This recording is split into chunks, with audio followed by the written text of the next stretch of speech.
नमस्कार, मेरा नाम मनीष झा है। क्या लगता है आप लोगों को कि ईरान में अब क्या होगा? क्या ईरान में 47 साल बाद एक बार फिर पब्लिक सत्ता बदल देगी? ईरान के सुप्रीम लीडर अयतुल्ला खमनई जो 1979 में जन क्रांति के जरिए सत्ता में आए थे, क्या इस बार जन क्रांति के जरिए उन्हें सत्ता से बाहर कर दिया जाएगा? वेनेजुएला की घटना के बाद हर कोई ईरान पर नजर रखे हुए है। आप भी रख रहे होंगे, मैं भी रख रहा हूं, पूरी दुनिया रख रही है। हालांकि लोग इस बात पर लेकर कहें तो एक तरह से दांव लगा रहे हैं कि पहले ईरान का नंबर है या ग्रीनलैंड का। तो चलिए आज इस बात की शुरुआत करते हैं कि ईरान में क्या हो सकता है। आप सबको मैं बता दूं कि पिछले साल जब जून के महीने में ईरान और इजराइल के बीच 12 दिन की जंग हुई थी, तब मैं इजराइल के तेल अवीव में मौजूद था। न केवल तेल अवीव बल्कि इजराइल के अलग अलग जगह से मैं रिपोर्टिंग कर रहा था जब ईरान के मिसाइल वहाँ गिर रहे थे। मैं ईरान भी गया हूँ, ईरान के सरकार, ईरान के डिप्लोमेट्स के साथ लगातार बात करता रहता हूँ। इजराइल तो कई बार जा ही चुका हूँ, वहाँ से रिपोर्टिंग कर ही रहा हूँ। ईरान में सरकार में जो लोग बैठे हैं वो सही हैं या गलत हैं, ये बहुत हद तक निर्भर करता है कि आप कौन हैं, उस हिसाब से आप तय करते हैं।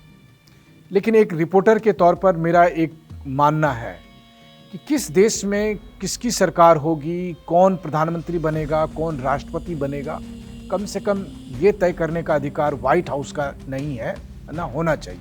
ये अलग बात है कि आज की तारीख में अमेरिका के राष्ट्रपति डोनाल्ड ट्रंप जता तो ऐसे ही रहे कि अपुनीच भगवान है, हम तय करेंगे, जो मुझे खुश नहीं करेगा उसको गद्दी से जाना पड़ेगा।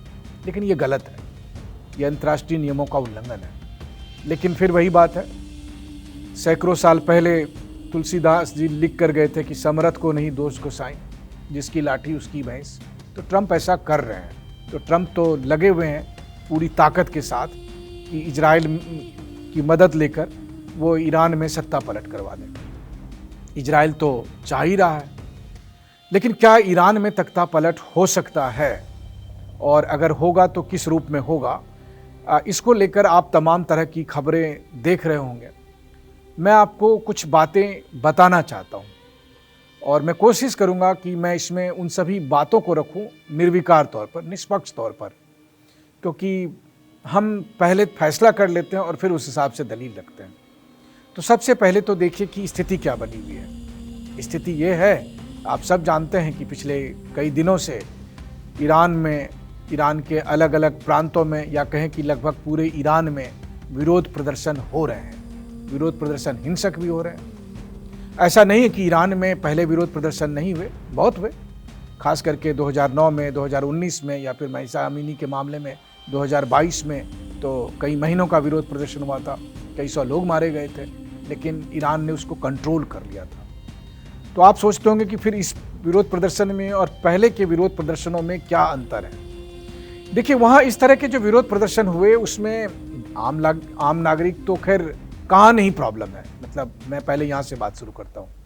देखिए, महंगाई का मुद्दा, वो कहते हैं कि डॉलर और ईरानियन करेंसी के बीच जिस तरह की हालत है, ये सब है। ये सब तो कहाँ नहीं है, अमेरिका में महंगाई नहीं है। तो क्या अमेरिका के लोग जाकर व्हाइट हाउस से उसको निकाल कर रख देते हैं? लेकिन हाँ, तब आप कह सकते हैं कि अमेरिका 4 साल पर चुनाव में जाता है और वहाँ सत्ता पलट हो जाती है। तो जाहिर है कि 47 साल से ईरान के सुप्रीम लीडर अयतुल्ला खमनई और उनकी रिजीम सत्ता में बैठी है, तो एक बड़ा वर्ग है जो उससे नाराज है, एक बड़ा वर्ग है जो कि उनको सपोर्ट करता है आइडियोलॉजी के बेस पर, जो धार्मिक नियम कानून है उसके बेस पर। लेकिन सत्ता को बनाए रखने के लिए ईरान के सुप्रीम लीडर ने एक सिस्टम बना रखा है। दुनिया में ईरान की अपनी एक अलग पहचान है। पिछले कुछ सालों में ईरान एक मिलिट्री पावर के तौर पर भी काफ़ी डेवलप किया है, और मैं तो कह सकता हूँ आपको कि इसका चश्मदीद भी हूँ, भुक्तभोगी भी हूँ। जब तेल अवीव में हम थे और ईरान के मिसाइल 2000 किलोमीटर दूर से आकर सटीक निशाना लगा रहे थे, तो काफ़ी तबाही भी होती थी। ये अलग बात है कि इजराइल, अमेरिका और इनके सहयोगी देश 5-5 लेयर एयर डिफेंस सिस्टम लगा कर रखते थे, तब भी बहुत सारी मिसाइलें इजराइल में गिरी थी, काफ़ी नुकसान हुआ था। लेकिन इस बार की स्थिति अलग है, और वो स्थिति क्यों अलग है वो मैं आपको बताता हूँ। देखिए, पहली बात तो ये है कि वेनेजुएला के राष्ट्रपति मादुरो को जिस तरह से उठाकर अमेरिका ले गया, उसके बाद से कोई भी अब ट्रंप को या ट्रंप की धमकी को मजाक में नहीं ले रहा है। सब मान रहे हैं कि ट्रंप के बोलने का अंदाज यही है, जिसको आप लोग और हम लोग सब गिदर भभकी कह देते हैं, हंसकर टाल देते हैं, लेकिन ट्रंप सीरियसली ये बात कह रहे हैं। तो ट्रंप ईरान के मामले में तो हमने देखा था कि किस तरह से ईरान इजराइल जंग के दरमियान उसने B-2 बॉम्बर्स भेजकर ईरान के न्यूक्लियर साइट्स पर अटैक भी कराए थे। तो वो तो चाह ही रहा है कि ईरान पर अमेरिका का नियंत्रण हो जाए, और 1979 में जो अमेरिका वहाँ से भागना पड़ा था तो वो वापस आ जाए, और फिर ईरान के रिसोर्सेज बहुत कुछ है। ईरान में अगर अमेरिका आकर बैठ गया तो आप समझ ही सकते हैं कि फिर पूरी एशिया की राजनीति बदल जाएगी। लेकिन बात यह है कि इजराइल और ईरान के 12 दिन के जंग के बाद और वेनेजुएला की घटना और अभी का प्रोटेस्ट, इस 3 चीज़ों को आप जोड़कर फिर देखेंगे तो आपको अंदाज़ा लगेगा कि होने वाला क्या है।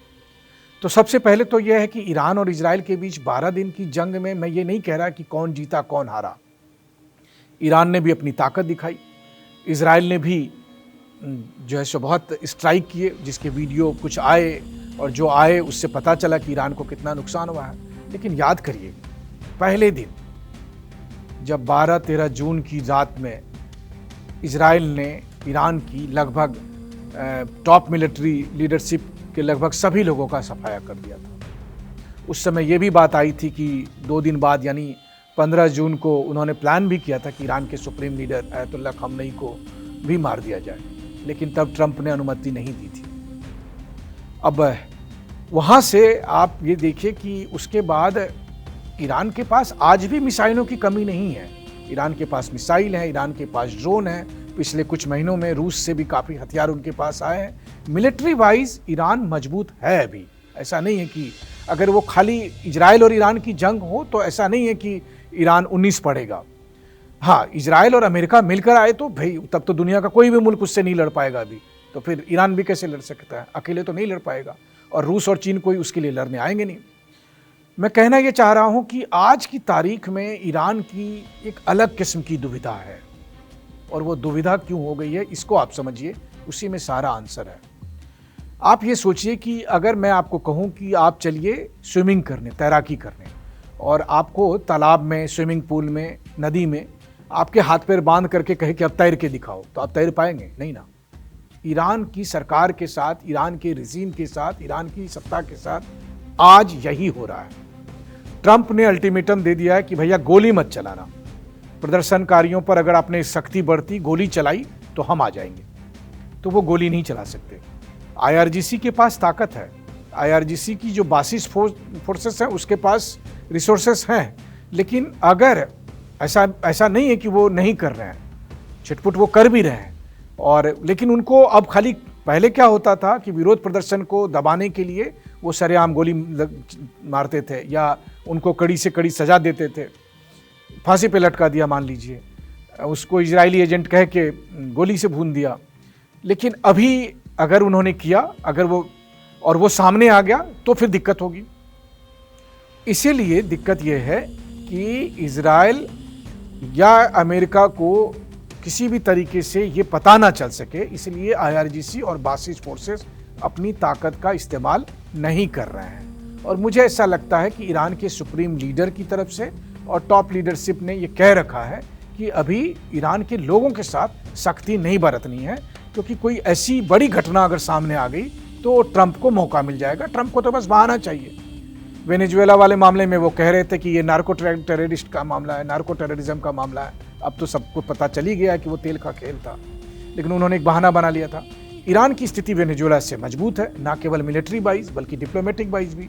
ईरान के बहुत सारे दोस्त हैं, इंडिया भी दोस्त है उसमें से। इंडिया इजराइल का दोस्त है तो ईरान का भी दोस्त है। हमारे सदियों पुराने संबंध ईरान के साथ भी रहे। तो एक भारतीय होने के नाते हम तो यही चाहेंगे कि ईरान में सुख हो, शांति हो, समृद्धि हो। हाँ, ये बात है कि सत्ता पर कौन बैठे, तो मैंने आपको कहा कि ईरानियन लोग ही तय करेंगे कि सत्ता पर कौन बैठे। अब ये बड़ा मुश्किल है कि ईरान के लोग क्या चाहते हैं, क्योंकि भाई ऐसा नहीं है कि आखिर ईरान के लोगों का एक वर्ग है जो कि इस रिजीम को सपोर्ट भी कर रहा है, एक वर्ग है जो कि नहीं चाहता है। अब ये तो फिर डेमोक्रेसी वाली बात हो गई, तो डेमोक्रेसी के हिसाब से जब चुनाव वैसे चुनाव होंगे तो पता चलेगा। लेकिन हाँ, इस वक्त जो ईरान में प्रोटेस्ट हो रहे हैं वो प्रोटेस्ट एकदम अलग किस्म के हैं। इजराइल और अमेरिका का सपोर्ट तो है ही, लेकिन एक बड़ा वर्ग है जो कि ईरानियन सत्ता से असंतुष्ट था और उसको इस वक्त उम्मीद जग रही है कि शायद यही मौका है कि जो कहते हैं ना कि यही समय है, सही समय है, यानी तो अभी नहीं तो कभी नहीं, इस मोड के साथ वो लोग सड़क पर उतर रहे हैं या उनको उतारा जा रहा है, उनको ढाल बनाया जा रहा है, आगे किया जा रहा है, वगैरह वगैरह।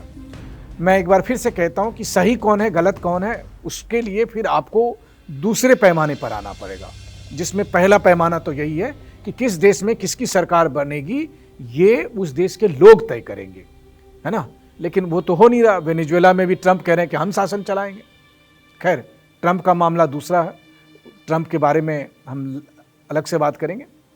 लेकिन ईरान में जो कुछ आज हो रहा है उसमें दुविधा यही है कि ईरान की सरकार एक सीमा से ज़्यादा बल प्रयोग नहीं कर सकती है अपने लोगों के खिलाफ, क्योंकि वह उन्हें डर इस बात का है कि कहीं अगर बड़ी मात्रा में लोग मारे जाने के सबूत सामने आ गए तो वैसी स्थिति में फिर ट्रंप सीधे इंटरफेयर कर जाएगा, उनको बहाना मिल जाएगा जो ईरान नहीं देना चाहता है।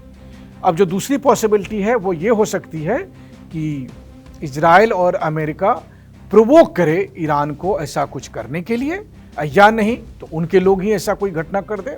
बहुत बार फॉल्स, जिसे मिलिट्री में हम कहते हैं फॉल्स फ्लैग ऑपरेशन, आप अपने ही लोगों को मार देते हैं और कहते हैं सामने वाले ने मारा, ऐसा भी हो सकता है।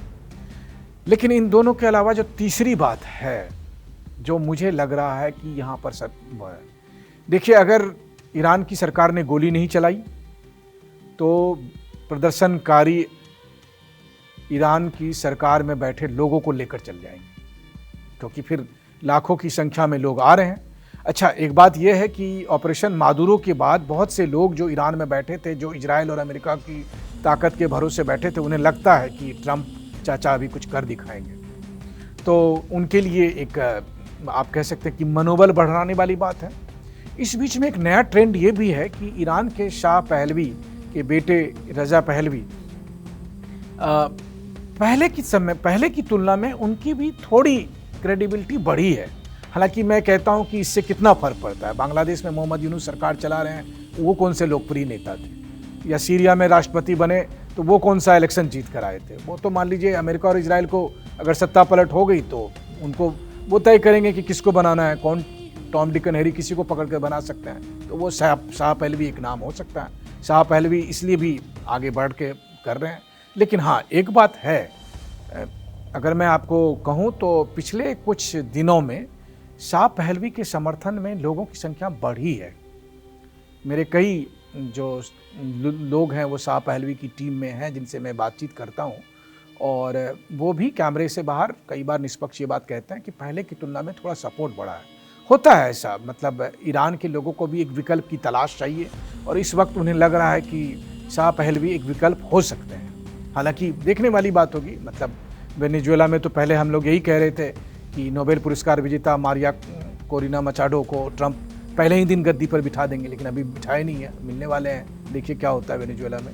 लेकिन ईरान में भी एक विकल्प के तौर पर शाह पहलवी को आगे बढ़ाया जा रहा है। कुछ और लोग हैं, लेकिन शाह पहलवी उसमें फ्रंट रनर की तौर पर हैं। तो क्या होता है कि उन लोगों को जब ये उम्मीद होती है कि अच्छा एक विकल्प हमारे पास है, तो फिर वो प्रोटेस्ट और ज़्यादा इंटेंसिफाई हो जाता है।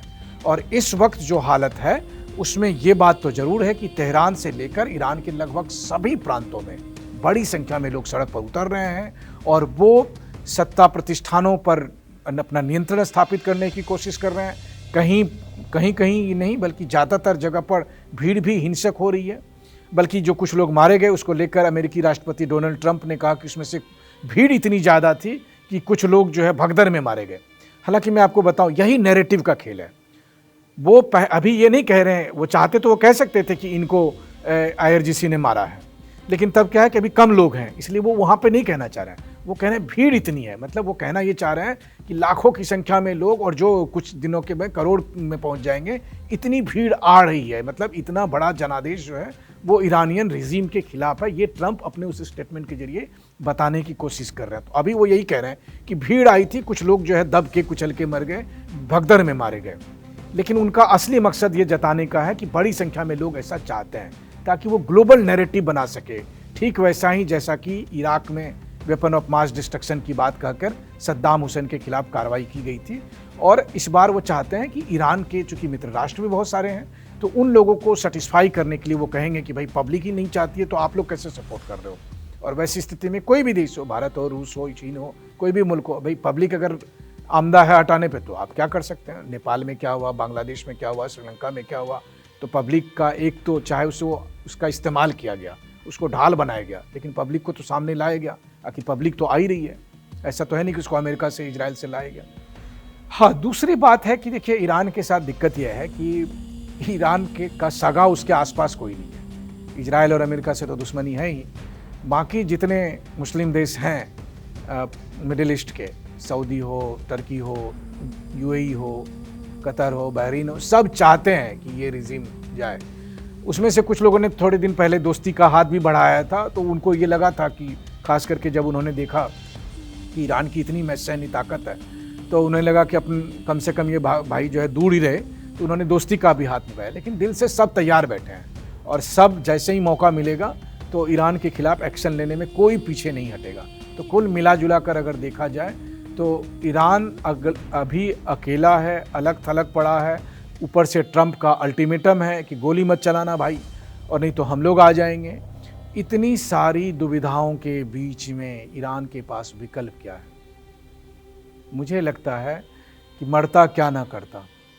ईरान को जब ये लगेगा कि प्रदर्शनकारी पे हम गोली चला नहीं सकते और सत्ता जानी तय ही है, तो फिर ऐसी स्थिति में मुझे ईरान और इजराइल के बीच जंग होती हुई दिख रही है। बल्कि मैं यूँ कहूँ तो ईरान के जो टॉप सलाहकार हैं वो उन्हें ये सलाह दे सकते हैं कि भाई अगर बचना है तो इससे ज़्यादा बड़ा प्रॉब्लम कोई क्रिएट करो, और वो प्रॉब्लम हो सकती है इजराइल के साथ जंग। यानी अभी तक तो हम और आप ये सोच रहे थे कि हो सकता है कि इजराइल या अमेरिका प्रीएम्प्टिव स्ट्राइक कर ले, ये कह के एक बहाना ढूंढ लेगा कि भाई ईरान ने प्लान किया था पब्लिक को बहुत बड़ी संख्या में मारने के लिए, तो उनको बचाने के लिए हम जो है सो लड़ाई शुरू कर रहे हैं। या फिर उनके पास बहुत सारे लॉजिक हैं, आप जानते हैं कि दुनिया भर के वो बेसिर पैर की बात लेकर आ जाते हैं। लेकिन ईरान क्या कर सकता है?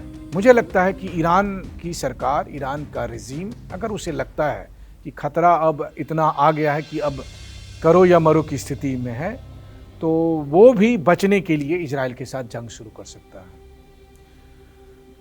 अगर इजराइल के साथ जंग शुरू होगी तो फिर ईरान के पास मिसाइलों की कमी नहीं है, ड्रोन की कमी नहीं है, फिर एक नया नेक्स्ट लेवल का प्रॉब्लम हो जाएगा। फिर ट्रंप जो इस वक्त उनका सारा अटेंशन प्रोटेस्टर्स की तरफ है, उनका अटेंशन भी फिर डाइवर्ट हो जाएगा, और फिर वो सीज फायर वगैरह वगैरह की बात शुरू हो जाएगी। या एक नया मोड़ आएगा कि इजराइल और अमेरिका कैसे उसमें इंटरवीन करते हैं, मिडिल ईस्ट के देश कैसे करते हैं। उसको अभी कहना बहुत जल्दबाजी होगी, या मैं कहूँगा कि अगर मैं उस पर कुछ कयास लगाऊँ तो अभी कहना ही मुश्किल है वो बात।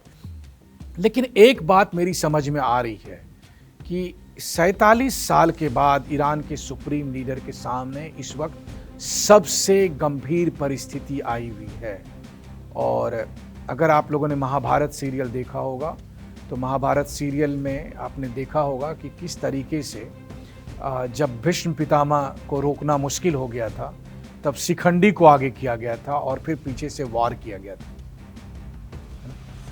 तब अर्जुन ने भीष्म पितामह को तीर से छलनी कर दिया था। इस वक्त मुझे वही मोमेंट याद आ रहा है। पब्लिक को आगे किया गया है, भीष्म पितामह शिखंडी पर वार नहीं कर सकते थे, तो यहाँ पर भी भीष्म पितामह की तरह से ईरान के सुप्रीम लीडर और IRGC, ईरान की मिलिट्री, पब्लिक पर गोली नहीं चला सकती है। मैं ये नहीं कह रहा हूँ कि गोली नहीं चला रहे होंगे, चला भी रहे होंगे। बाकी बहुत सारे लोग मारे जा रहे हैं, लॉ एंड ऑर्डर मेंटेन करने के नाम पर मारे जा रहे हैं। आपको पता है आज की तारीख में वहाँ प्रदर्शनकारी ऐसा काम कर रहे हैं जिसके लिए ईरान के कानून में फांसी की सज़ा का प्रावधान है। तो आपको क्या लगता है कि अगर ये मामला यहीं दब गया तो जो प्रोटेस्टर्स आए हैं, जो प्रदर्शनकारी आए हैं, उनको छोड़ा जाएगा? सैकड़ों की संख्या में लोगों को फांसी पर लटकाई जाएगी, हजारों की संख्या में लोग जेल में ठूसे जाएंगे। तो उन सब के लिए भी ये डू और डाई की स्थिति है, और इजराइल और अमेरिका के लिए वो तो बस शिकार करने बैठे ही हैं। लेकिन इन सब के बीच में जो तीसरी बात मुझे लग रही है कि ईरान को अगर बचना होगा तो वो खुद भी इजराइल से जंग शुरू कर सकता है। तो ये स्थिति अभी वहाँ पर बनी हुई है।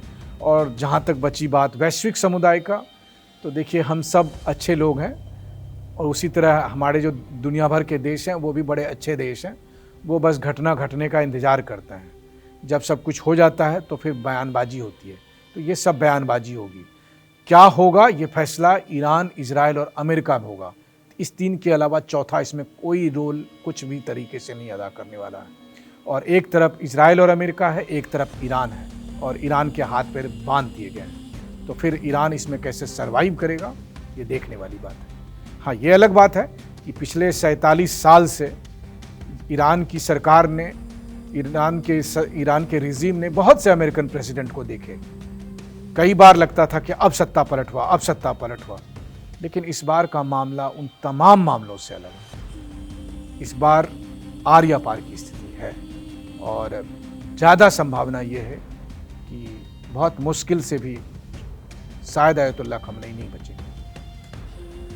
रही बात आप किसके साथ खड़े हैं, जिसका जरूर जवाब दीजिएगा। अगर आप मुझसे पूछेंगे तो मैं एक ही बात कहता हूं कि किसी भी देश में सत्ता पलट करने का अधिकार किसी को नहीं होना चाहिए।